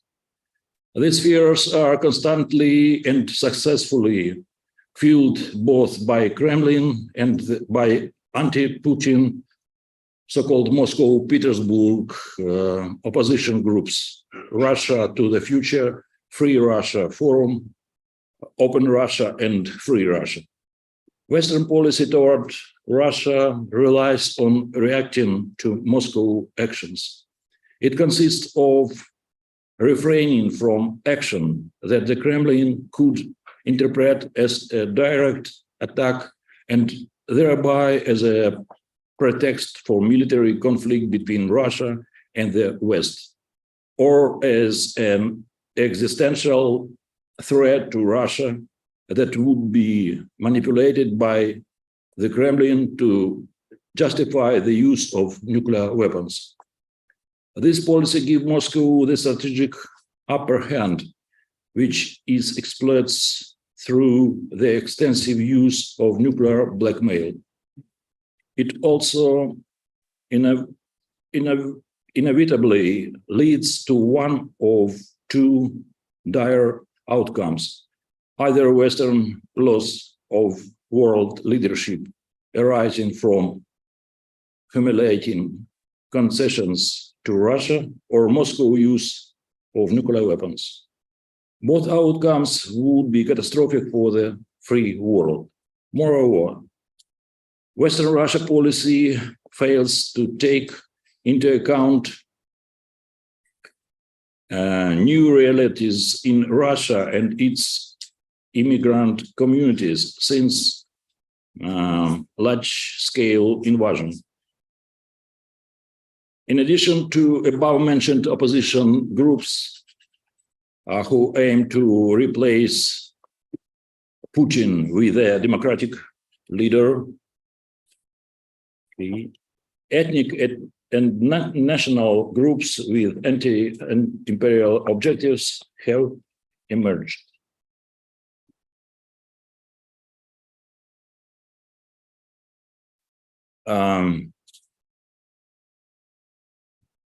Therefore, the mission of the global democratic community should be to replace passive doctrine of deterring aggressive Russia with an active strategy consisting of three main elements. The first is maximum assistance to Ukraine in providing weapons, organizing its own production of weapons, carrying out actions and reforms necessary for the fastest possible entry into NATO, changing the philosophy of aid to Ukraine from the vague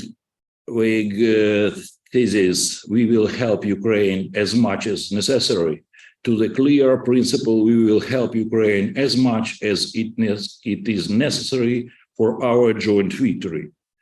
The second is the neutralization of the Kremlin nuclear threats.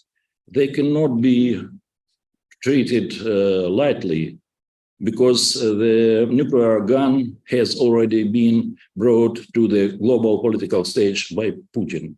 Therefore, the West must urgently ensure its readiness to instant mirror use in case of need of any force, including nuclear. And for this, it is necessary to carry out without delay the resolution of the entire nuclear security complex of North America and Europe of the 50s and 60s of the last century. The Ronald Reagan program, Star Wars, the development and implementation of a set of new programs that are guaranteed to make it impossible to launch, depart from the territory of the Russian Federation or arrive to the territory of responsibility of NATO of Russian nuclear missiles. And third element of this strategy should be assistance to national and regional movements in the Russian Federation seeking independence. Thank you. This is winning strategy towards Russia, not to be fear of its disintegration, but consciously and systematically bring it closer. Thank you. Sorry. Thank you so much. Now let's have 30-second reactions and comments from the panelists, starting again with John Clark. John Clark, please. He just dropped off. He's been He going dropped on off. and on, so, yeah. Stephen? Well, okay, let me put on the mic. Basically, I agree with what my colleagues have said, so with General Clark and with Phil and Zhovnirenko. But I think the question is not so much what my colleagues have said as what we're going to do. And we have to keep the pressure on to support Ukraine, because in this country, at least, it's clear that the public opinion is turning the other way. And the chaos downtown doesn't help. And we have to continue to make that clear through the media, writing, speaking, television, social media, etc. That's the key, because all the other things we want to see Ukraine achieve. membership in NATO, European Union, further democratization, restoration of its territorial integrity and its full sovereignty, etc. Membership in sub-regional security organizations, let's say like the 3Cs, all of them are contingent upon winning. And to use a quote that used to be popular here, winning isn't everything, it's the only thing. Very good. And Phil, last words. I have For the nothing panel. to add. I think that there's a lot of consistency among all of this. There's one issue I would encourage us to start thinking about that hasn't come up. And that is the need for a national liberation movement of Belarus. Oh. I think it's an important area that we have not, that has both direct and it meets both the political objective of showing that the Russian Empire is illegitimate and not supported, but it also has a direct military effect. Please schedule a meeting with Dr. Bugajski for this wonderful program. 3 quick points.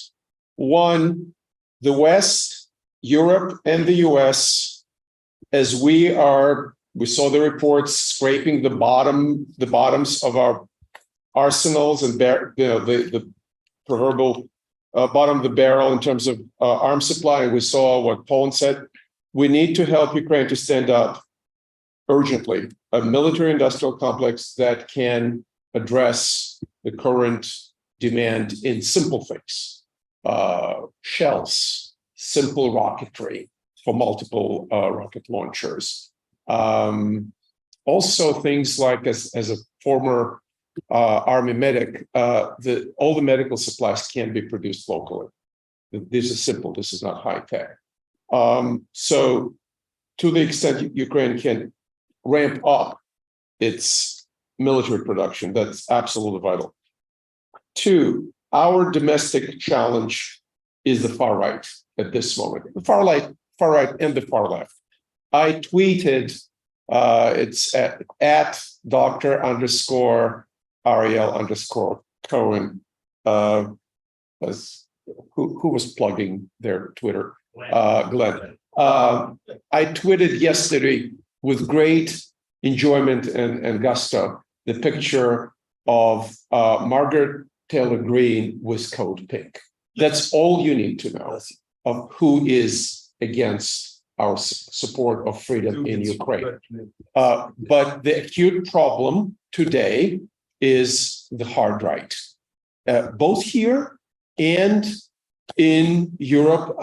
You can call it populist right. The Fico victory in Slovakia, the Orbans, the AfD, these are the people that directly or indirectly are supported by the Russians and are working against our common goals.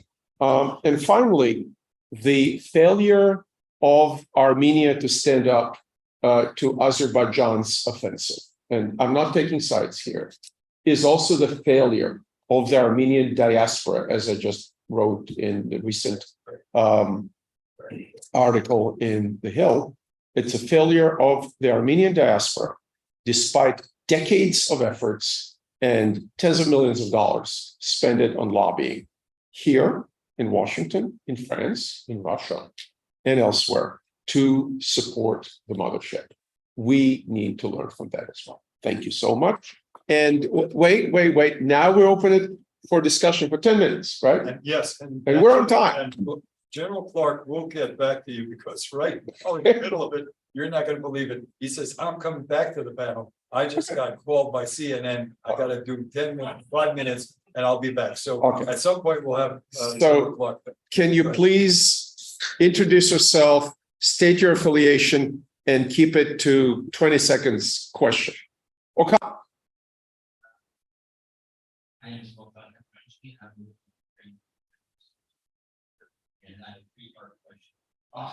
So 3 questions.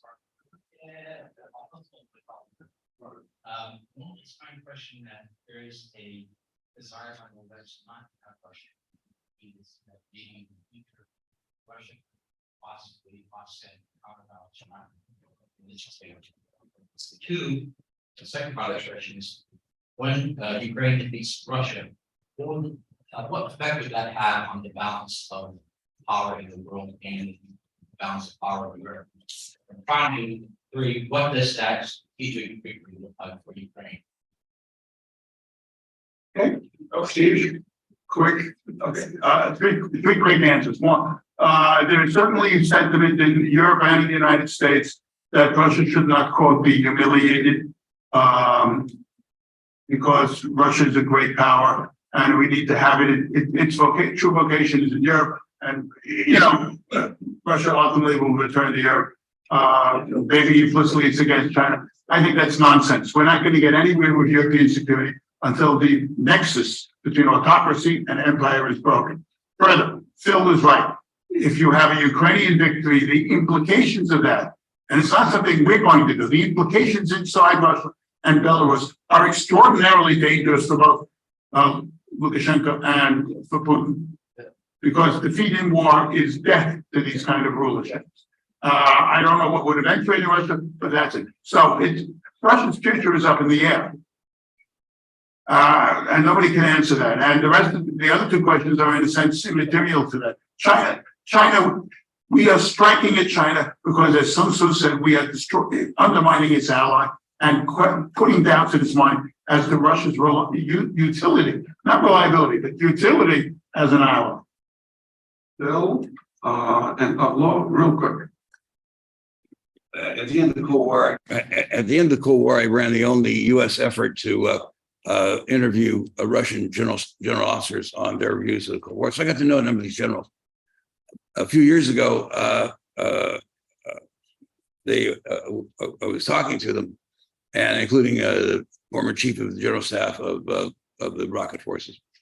And I pointed to this Chinese article that said the Russian military is now becoming fans of China. And the response was interesting. It was, that's Putin and Shogun. We served in the Far East and we know what bastards they are.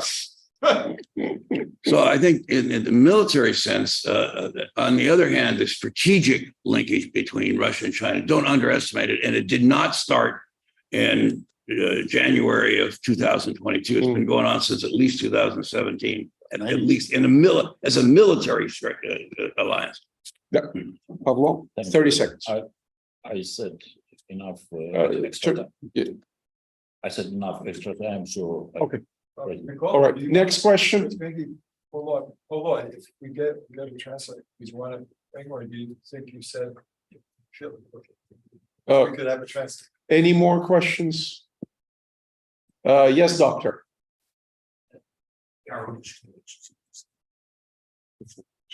Again. Hypothetical situation. November 2024 elections.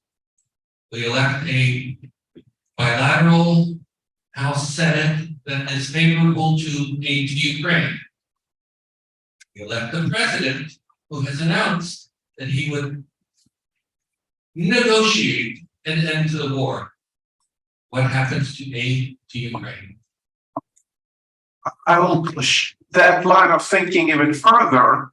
There were reports, I think credible reports, that Mr. Trump, I think it was from my former colleague Mark Esper, the former defense secretary, who said Mr. Trump mulled US withdrawal from NATO. That is not just a disaster for Ukraine. This is the disaster. This would be, God forbid, a disaster for the whole free world. If we unplug Europe and destroy NATO ourselves, the Europeans will look to two capitals for security arrangements. One is the new Apollo, and that's Russia. And two is Beijing. And that's as simple as that. And if it's too complicated for Mr. Trump to understand, maybe he should be president. I try never to answer hypotheticals, but I think to deal with your question, we have to take into account several juries and judges across the country. May not have enough time. Sir. The mention of negotiations brings to mind A question I have is not actually to you, but maybe you can expertise for me something. The people and institutions who are pushing for a negotiated settlement between Ukraine and Russia seem to think that some kind of a negotiation and a written agreement will solve a problem. To what extent are they aware that Ukraine and Russia had signed an interstate treaty, had signed a separate border agreement with Russia, and Russia also signed the Budapest Memorandum, all of which guaranteed Ukraine's borders and sovereignty. How do these people who are pushing the negotiation settlement propose to see the enforcement of stuff, whatever the terms may be, to see the enforcement? Because I don't quite understand.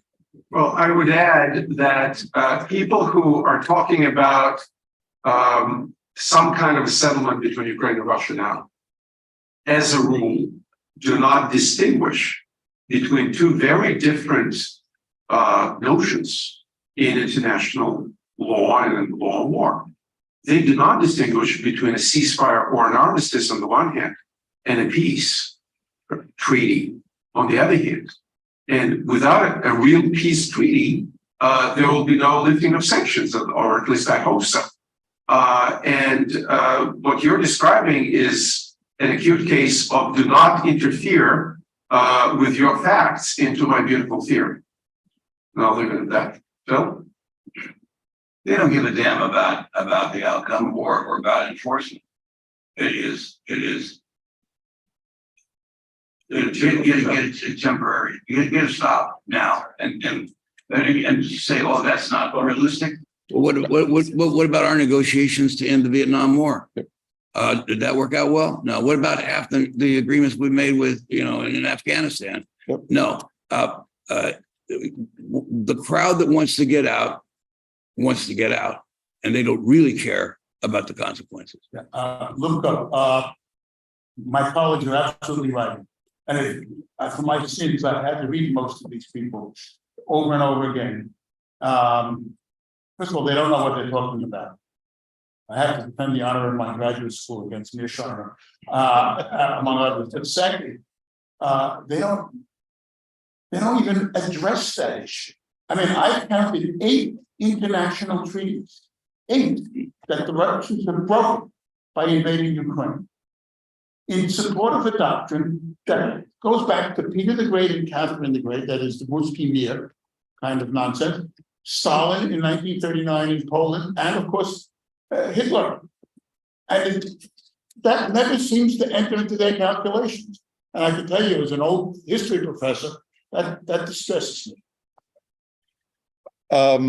We are privileged to have General Clark back. And how much time do we have? You've got about whatever the general. Whatever the general wants. Here we go. Whatever the general. General Clark, please. Please unmute yourself. All right. Oh, there he is. He's on, guys. Sell the picture. There he is. We can hear you. Hey, Yes. so bad. Okay, look, first of all, I'm very privileged to be on the panel, and I listened to everybody's presentations, and I thought they were, very, very important. Steve and Phil, yours and our distinguished Ukrainian colleague, brilliant presentations. Let me put it from a different angle. When this conflict was shaping up, the United States wanted to say that the important thing was NATO. And wrongly, the intelligence community in the United States didn't understand the strength of Ukrainian will and the capacity to resist. And so perhaps there was some feeling on the part of the administration that the most important thing was to protect NATO, limit the conflict to NATO, get it over with, and go on with business as usual. That's no longer operative. whatever agreement was made about red lines and so forth, Mr. Putin has to understand that the nature of the conflict, its dimension, its scope has changed. It's changed because of the strong resistance by the Ukrainian people, but also changed by the brutal tactics of Russia and the understanding on the part of our European allies that Ukraine won't be the last if Russia succeeds here. We need to tell Mr. Putin in no uncertain terms, those red lines don't apply anymore. Whatever was agreed, it's off the table. You pull back or else, and we need to make it just that clear. Time, whether it's on our side or not, is and the future is indeterminate. The American people understand the brutality of this conflict and side with Ukraine. Some in Congress, well, they're answering a bugle call from the other side, whether they know it or not. But it's time for presidential leadership, the administration, the White House, the American people to stand up and say, enough's enough. Pull back or else. We have nuclear weapons. We may not have them in Europe today. We have them. We're talking about Mr. Putin's red lines. We're worried about his nuclear weapons. He needs to be worried about our nuclear weapons. We're worried about his red lines. He needs to worry about our red lines. And he has crossed them too many times in this conflict. It should be over. In 1938, when Chamberlain went to Munich, Churchill said about it, he thought he brought back peace. He chose peace, he got war. Well, in this case, we didn't choose this war. But if we allow it to continue, if we don't put our figurative foot down, if we don't use US power effectively to support Ukraine on a time urgent basis, we're contributing to a damaging spiral of escalation. It will only escalate and be more damaging over time. So this is the moment. Tell Mr. Putin, back out and show we mean it by getting those ATACMs, F-16s, tanks, more artillery in there now. This requires leadership from the Congress of the United States. And of course, it requires Ukraine to do its part, as Steve and others have said, and as Ukraine is attempting to do. But this is a much more than regional contingency. This is affecting US credibility globally. And we have to acknowledge it. We have to take the appropriate response. And that response is to address Mr. Putin directly and say, back off, you're out. Thank you.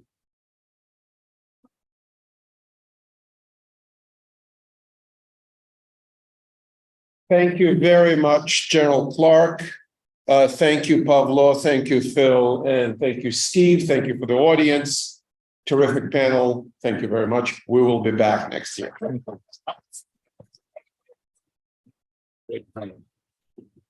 Thank you.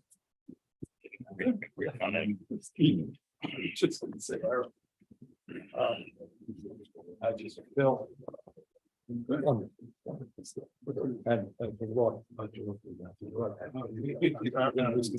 What you would have next? Yeah, something. Let's just finish this out.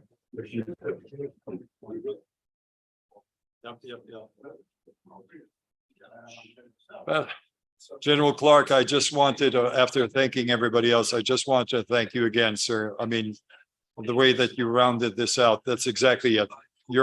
You've just given us the carrying call, the call, the bugle is sounded. We've got to do our job. Thank you very much, sir, again, for having joined us. Thank you, sir.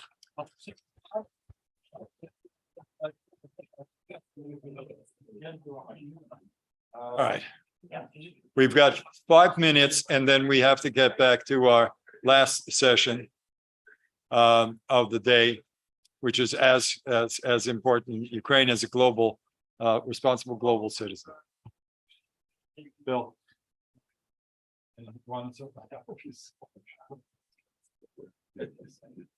These are very good. I'm by myself to tell me the chairman right now. $110 a copy. So what I think I'm going to do is I'm going to use volume on this.